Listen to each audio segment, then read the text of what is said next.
Հարգելի գործընկերներ, քանի որ Դիլիջանի մանկապարտեզի մասին խոսեցինք, այս թեմայից դուրս սրանք արդեն նշեցի, ուզում եմ ընդգծել, որ Տավուշի մարզի դատախազությունը պետական շահերի պաշտպանության լիազորության շրջանակում պարզել էր, որ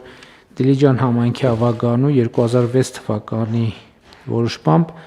Դիլիջան համայնքի ղեկավարին թույլատրվել է Շահումյան փողոցի թիվ 34 հասցեում գտնվող 891 քառակուսի մետր մակերեսով մանկապարտեզի շենքը անհատույց օգտագործման իրավունքով տրամադրել մի կազմակերպության, որը կապվում է նախկինում նախարարի կարգավիճակ ունեցող անձի հետ, փոխկապակցված անձի հետ,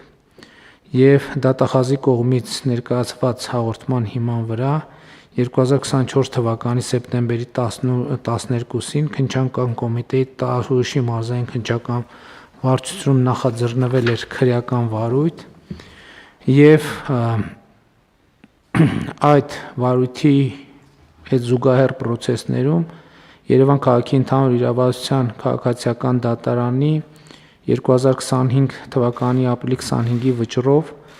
հաստատվել է Դիլիջան համայնքի ղեկավարի եւ նշված կազմակերպության միջև հաշտության համաձայնություն։ Հաշտության համաձայնության արդյունքում Դիլիջան համայնքի վերը նշված մանկապարտեզը վերադարձվել է համայնքին, վճիռը